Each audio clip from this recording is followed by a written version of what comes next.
A Big 12 contender has lost its quarterback and will look to a young man to find its way. That's great news for everybody else in this conference, right? This is the Big 12 squad. You're talking ball with the Big 12 squad, sponsored by Game Time.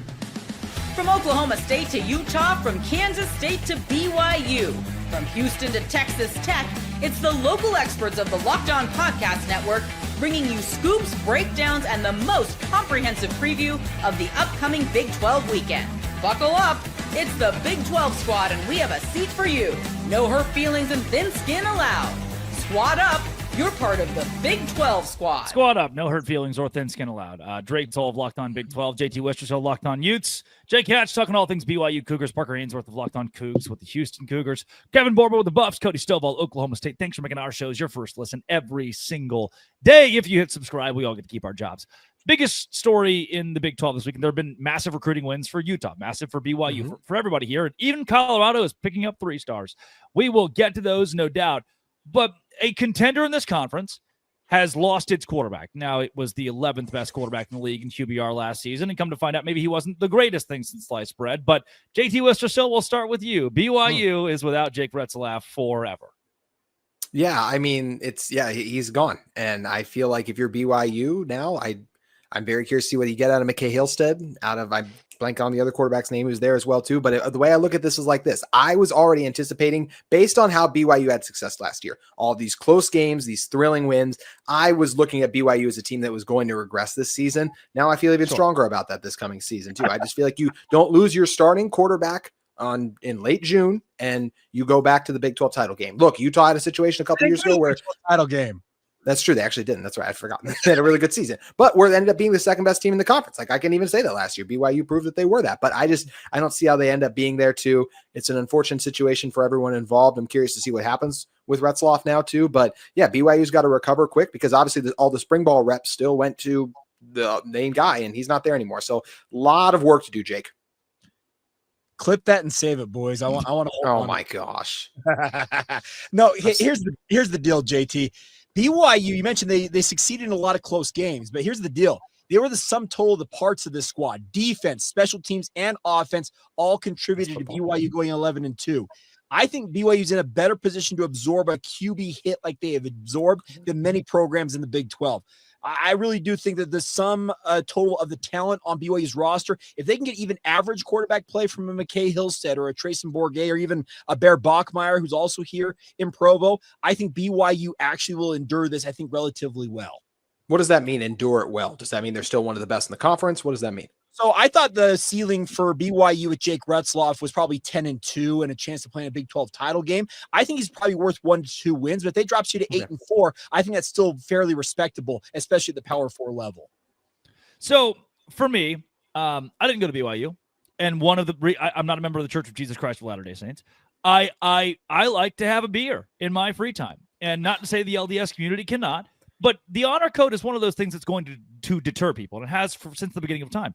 But to me, if you sign the honor code and say, I will not do these things, in order to play football at BYU, you have now committed yourself to the rules of the university. I find cowardice in a guy who helped build up the brand of BYU, because so many people across the country, it's filled with hatred and bigotry, and they don't like me because I'm different.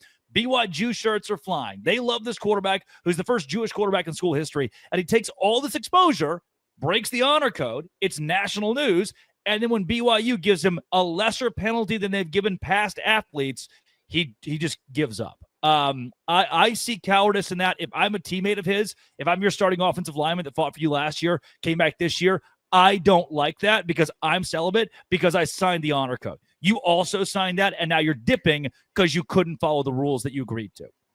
That leads me to a question. Actually, it probably goes to JT and Jake as the BYU and Utah representative, because Utah's just up the road, but culturally a very similar part of the country, right? Every school has rules, and I don't mean to spoil anyone's fun here.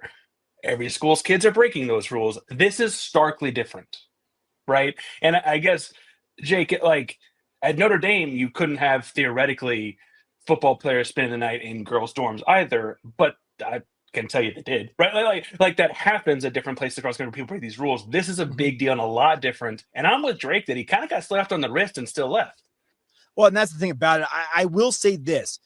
all the other athletes that I know of that have been forced to leave BYU had extra years of eligibility, so they could endure missing a semester or an entire year and then come back and continue their playing careers. Jake's got 1 season left, and I have it on very good authority that there's no way he's getting an extra year of eligibility. That JUCO waiver that Diego Pavia's got, literally, it feels like nobody outside of him has been able to get an injunction of that variety. So Jake's got 1 year to get it right, and I think that may be playing into why he decided to bolt. But to your point, it would have been in some ways respectable the fact that he would have manned up and said, hey, I screwed up. I'm going to absorb the punishment here and I'm going to come back better for it. But I think that he's really thinking out for thinking and feeling out for number one above all else.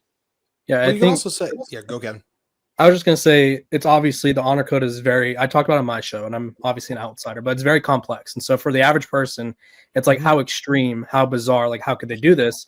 Right. And that's literally the whole point of the honor code is like, these are the guidelines that we abide by and blah, blah, blah. And like all that. And like, that's life. And so he signed on to that. But at the same time, I don't think people could be upset about him leaving because I'm sure there's some desperate quarterback program or desperate quarterback needy program out there who is either going to pay him the same or pay him more. And he's going to leave and it's just going to be, okay, we're good to go. Right. Like as long as he doesn't have any legal issues, I think he is cleared to play and some team will take him. Go ahead, Jake. Sorry. From the Mormon bastion to the Catholic bastion, watch out for Notre Dame on that front. They have a four on the roster for sophomores. I expect that Jake Retzlaff, if everything holds, as I am hearing, that he will be playing for the Fighting Irish this fall. Is premarital allowed in South Bend? What's the stipulation there? Only if you support Rudy. Only if you support Rudy is the rule. Which most people don't. You have to vow that he's on sides. Yeah. hot take we did in the third segment, but not a good movie. We'll do that later. It turns out all of his teammates were like, that guy sucked. We hated him. Yeah. Why did he get a movie? Yeah, it's not a good movie, and it was fictional. But Rudy Jake, Rudiger, I have to say, noted member of the Church of Jesus Christ of Latter-day Saints. Hey! Is Sean Full Astin? circle. Sean Astin's not, I don't think. Jake, really quick. Or were you gonna say Parker? Yeah, Parker. I was going to say it is interesting to me, though. You say he's looking for number one. It is looking out for number one in a playing sense because I'd imagine if it was about money, he could have dipped in April, right? Yeah, like, absolutely, yeah.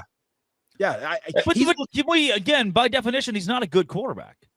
If there's By bad, definition. better, Okay, average, good, great, he's not a good quarterback. He's below average. But if someone's going to take him in July, they would have taken him in May. If he's going to go to Notre Dame in July, he would have gone there in May too, right? Like, that's not a question. The biggest thing that needed to be resolved was the civil lawsuit, and that's been dismissed. Both sides of this lawsuit have filed a motion, and it's been signed off by the judge.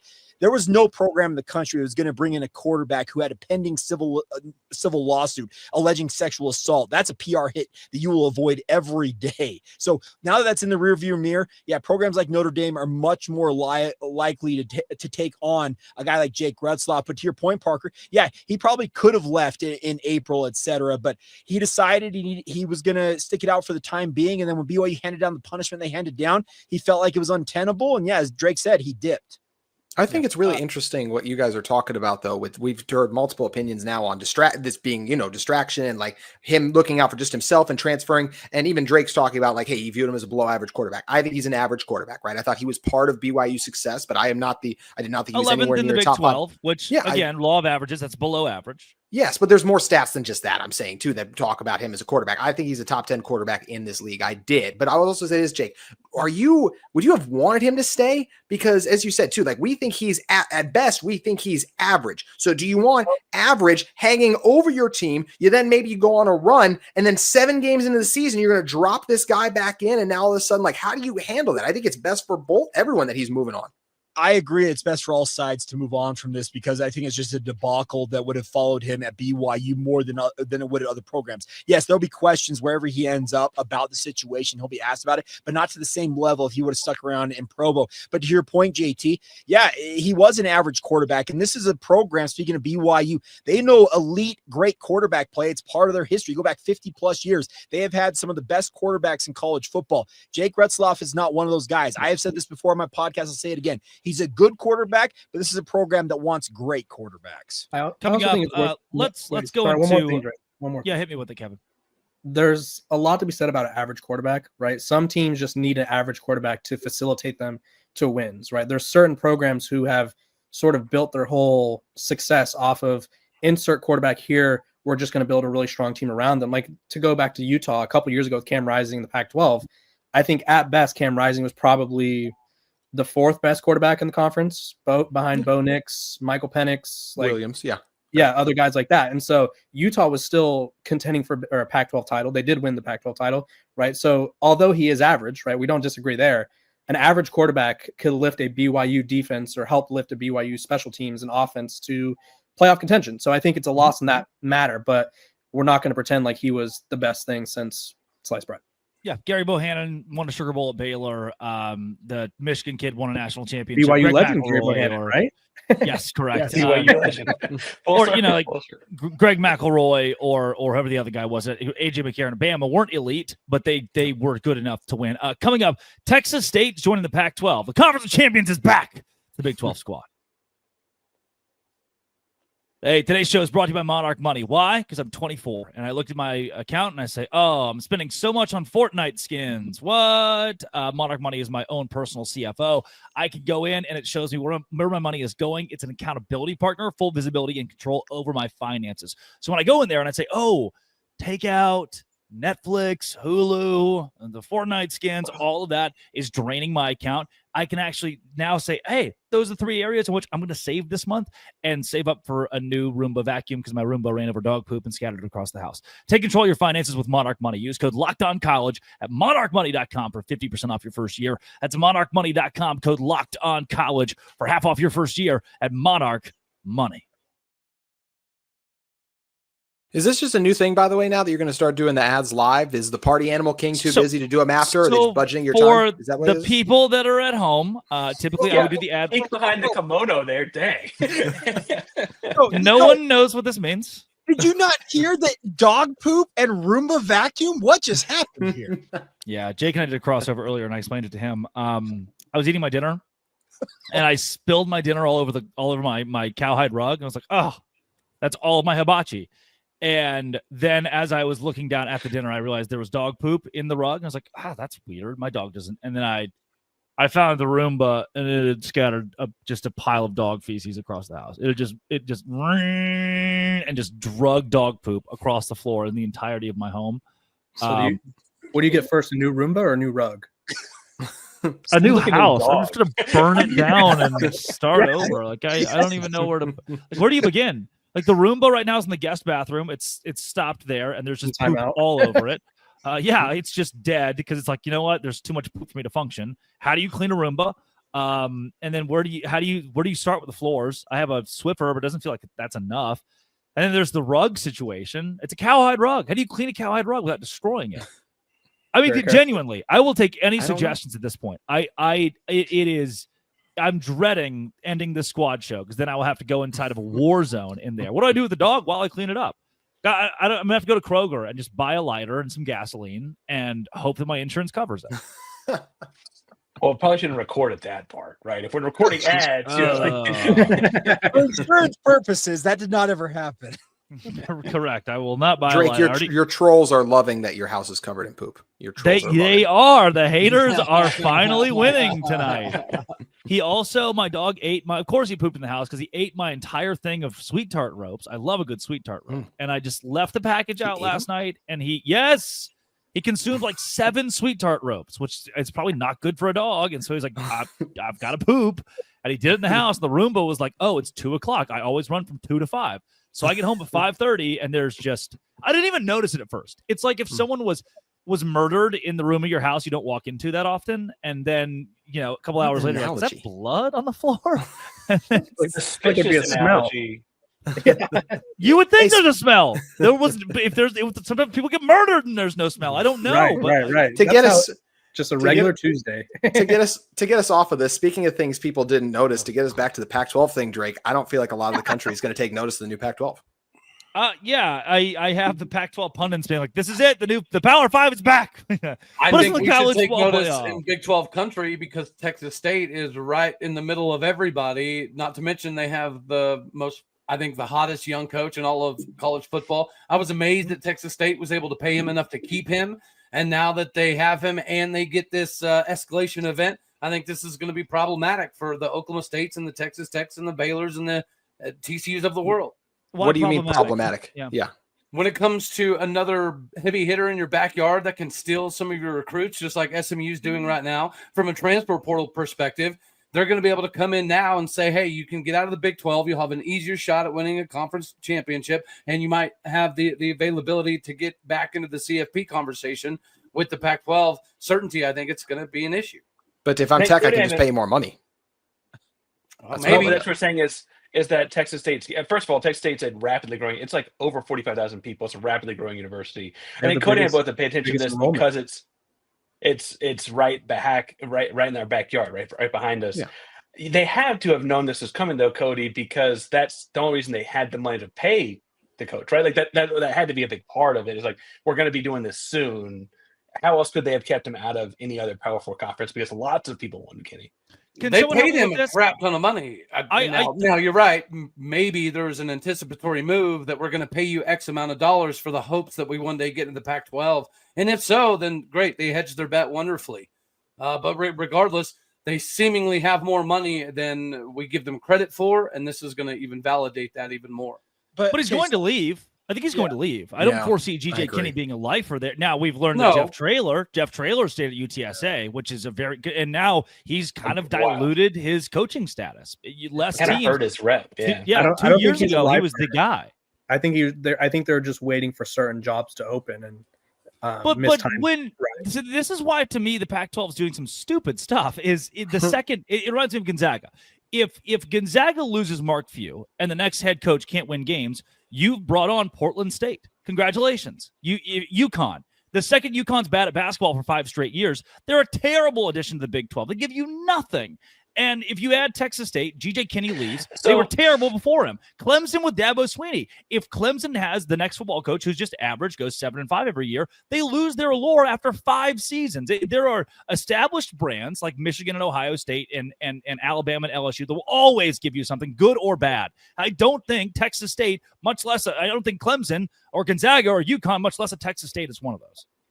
So I'd only push back on this. One, UConn's done this with like 5 different coaches over 26 years. Like I think that means that it stands the test of time. But the other thing I would say too is that is really a very short list of programs, right? Like that we could move on from an all-everything Hall of Fame coach and continue the program on without him. I mean, obviously you're talking about like 12 programs. That's not even a full conference worth, really, right? I don't think that's like a big knock on any. It's got to be a knock on most schools, right? That's not just a knock on. It's a knock on all but 12. So I want to ask Cody and Parker, because you're the closest to this situation, obviously. Isn't the response, you want to live in San Marcos or you want to live in Houston? Like, isn't that the conversation that some of these guys are going to have when it comes to recruiting in the state of Texas? Well, or Lubbock. I think San Marcos does beat out certain places. And again, I have a cousin who lives in Lubbock. I get it. But like San Marcos is a fun college town to a lot of these people. Rapidly growing university. It's got the river running through it. And frankly, I don't get to see them they get rowdy at football games. They enjoy it. I though love, and Drake understands this as a Baylor guy. Now I-35 links the Atlantic Coast Conference and the Pacific Coast Conference up and down I-35 all at once. So one thing Drake mentioned, they clearly take this thing seriously. Whenever they originally launched, maybe Parker can help me with this. Did they not hire Dennis Francione to be their first coach in school history? Like they gave a clear indication from the get-go, we're going to do the best that we can to try to become a legitimate player in the football force. Now they're here. You mentioned San Marcos. You mentioned the area of operation in which they reside. They're literally a thorn in our side. I think SMU is a thorn in our side right now. Yeah. Are they getting a massive amount of recruits over all of us? No, but they will if they continue to stay at this clip. I think Texas State is no different.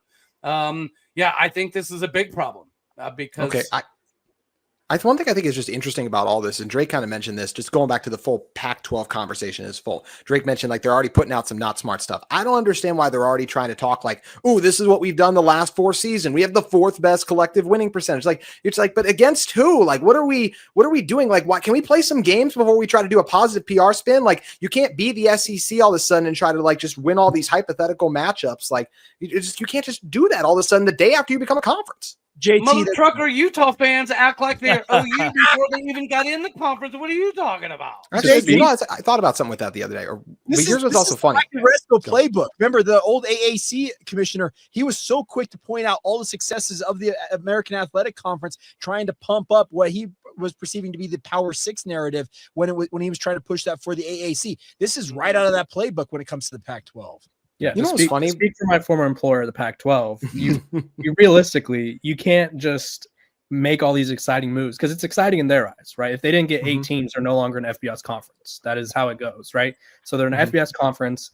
I think you could argue very easily that this is probably by far the best G5 conference now, or G whatever. Yeah. I think they have all the best teams. They'll probably consistently produce the playoff representative for the group of 5. That being said, you have to sort of advertise yourself as better. Memphis, right? Tulane, Boise State did, and then Washington State and Oregon State literally were P4 teams. They're only a year removed.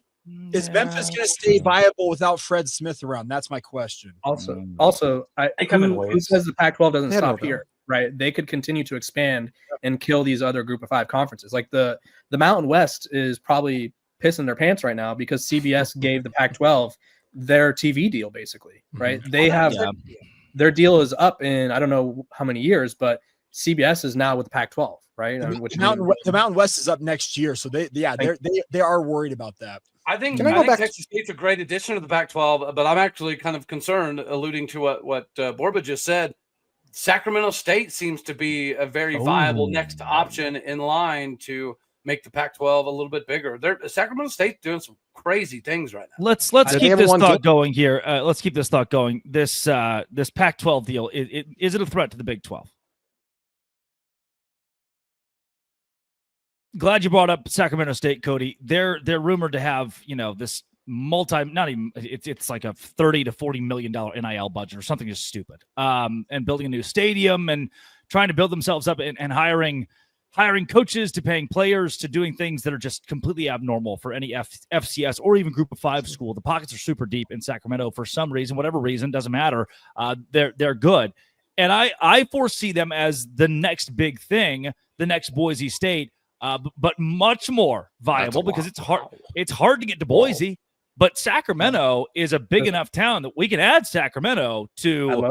Why haven't they dominated the Big Sky then? Why didn't they dominate the Big Sky if that's the case? They just started doing this. Yeah, they just decided. They were 3-9 last year in the NIL era. Go to the year before that though, when they had Troy Taylor. Right, they were consistently in the playoff. They were a really good team, and now they have Sacramento State's down the road for me. They have Shaq, who's some sort of honorary GM, if you will. They're landing Jaden Rashada. They have Mikey Williams. They have Mike Bibby as the head coach of the basketball team. Brendan Marion is probably. Had he stayed at UNLV, was probably a year away from getting a P4 job, right? So they have all the right. I don't know if he'd be the head coach of our programs, but all of our staffs would add Brendan Marion in a heartbeat. It might be as a coordinator, offensive position, but like they made a home run hire there too, like Borb was saying. Right, and they're taking a risk, right? So Sac State is doing all the right things to position themselves. They're kind of being loud and annoying about it. Their president is probably the most active person I've ever seen on Twitter that isn't below the age of 30. And in terms of Drake's intern. No, I don't think so. They're close. But to answer Drake's question, if they're a threat to the Big 12, the only way the Pac-12, Sac State could be a threat to the Big 12 is if the Big 12 doesn't give itself enough of a lift, right? Like the Big 12 has to consistently show like we are better than them. The only way it could be a threat is if the Pac-12 can sort of make an argument like, hey, head to head, we're right there with you, right? So the Big 12 needs to create that separation. They need to out-recruit them. They need to beat them when they go head to head, and they just need to make it so that discussion could never even happen. I wonder, to Cody's point about worrying about this, and I think some of our conferences some certain other conferences are ending soon. I forget if it's Mountain West or whichever, but the bigger deal will be if the ACC actually falls apart at whatever point, and one of them heads to the Pac-12, right? Because then it is a school, like you're saying, JT, that like has the P4 rep, has the money, has the infrastructure, etc. Right now, with just 2, and those 2 being Oregon State, Washington State, I don't know that they're a big threat right now, but the fact that there could it's like a potential threat, right? That like, there are lurking in the background that if the ACC falls apart in 2029, then you could start pulling, because clearly if Stanford and Cal can be in the ACC, then they could also be in the Pac-12, right? And the new Pac-12. Stanford is they want to be in a conference with AAU programs. Like they kind of pride themselves on being academic excellence and being sort of at a different tier, right? They could have joined the Big 12, right? The Big 12 would have offered them open arms and be like, hey, come join. And they're like, no, we're kind of here. And you guys are kind of here. But I'm mentioning P4 programs. It's more so than I'm saying. Wait, what? Say that again? The Big 12 would have offered Stanford. You think so? Stanford's just too pompous. Genuinely, they were. That was their whole message was no AAU, and we don't like the religious schools.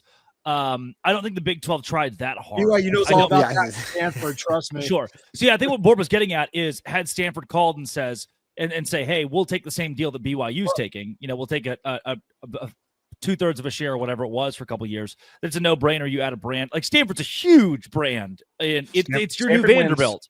Whether or not they're good at athletics, I wholeheartedly disagree. When the Pac, they're Vanderbilt, and Vanderbilt Stanford was my beat. My first after the Pac-12, Stanford was my beat. I was covering them for SI, and literally every metric showed that they were a popular team.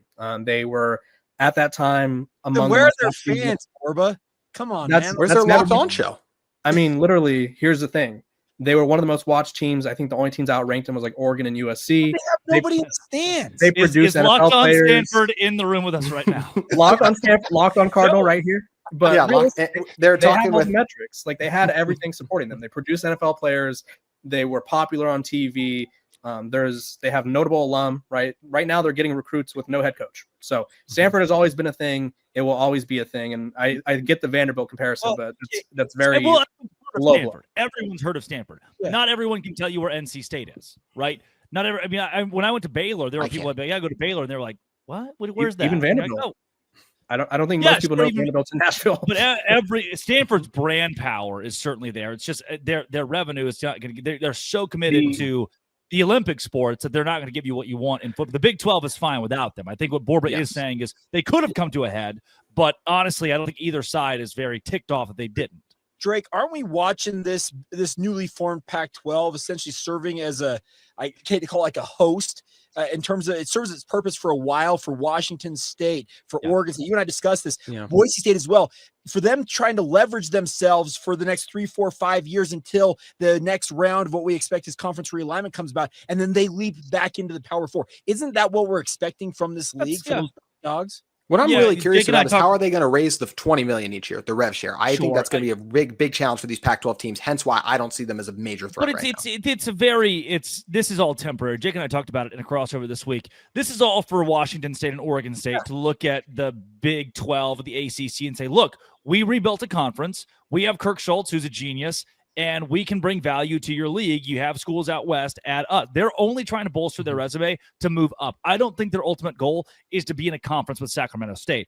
They want to go make as much money as they can in the Big 12 of the ACC. This is just kind of a proof of concept for them to wait for 4 years until we rework our TV deals, and they're back in the fold. This is not a permanent thing for the Pac-12. Would you see them also pulling in a Boise or a Sacramento then? Because it's like, hey, look at this like gang of four. Look how much success the four of us has had in this conference. You could take the four, right? Like as opposed to saying the one or twos. I think the four almost might be more appealing than the two. But it's an interesting thought process. That also could like medium market though, and that's where the whole Pac-12 new and current or whatever you want to call it, that's where it gets hurt, right? None of them are in the biggest markets possible, right? Boise's, it's cool in terms of history, but Boise's always been trying to get in to a Power 5 conference. Well, we'll talk about it next week, but we're seeing the death of it'll be slow, but we're seeing the death of the TV revenue being what it is. It's gonna plateau. I don't think we can keep up with the billion-dollar contracts that are being doled out because the viewership's just not there in a TikTok world, in a world without you're seeing it at the pro level in every sport. And so I do think we'll get to the point where we say, hey, yeah, you're in Pullman, but also you grab a lot of the Seattle viewership and you're in Boston College. You're in Boston, you're Boston College, and no one watches you. So your market isn't as important as I think we would have considered it to be 5 or 10 years ago as we see how these play. Clemson, South Carolina, not a big market at all. but Clemson's a massive moneymaker for these TV companies because they're good. So it's less of market now, and I think more of your actual brand value. And that's why we talk about brand value so much as opposed to market in today's world. So that's all for next week. This was really. Can I say one thing really quick? JT, Just on Sac State, y'all are so enamored with Sac State. Can we just see if this is actually going to work this year? It's all about potential, right? Jaden Rashada hasn't amounted to anything. Mikey Williams hasn't amounted to anything. I like Brendan Marion. We see a lot of coaches that I like as offensive coordinators that flame out as head coaches, right? Mike Bibby could be the very well same thing. This is just a massive experiment. I don't know why we as the Big 12 need to be all in on this. This is something we can talk about another time, but I want to wait and see. Who would your ex-girlfriend from Sac State? Is she just like a pop star now? State's a nice school. It's an hour down the road, right? They got good food, nice little downtown. It's the capital. Why do you hate Lister Cell with the Utes? We better talk about this pro Parker poll next week too. Parker Ainsworth, Kevin Borber of Lockdown Buffs, Cody Stovall of Oklahoma State. When we get the entire Big 12 crew back together next week, we will talk about this. That's a fun little teaser. That's all coming up next week. This has been, and always will be, Locked On. Thanks for making our shows your first listen every single day. The Dissects Grande Squad.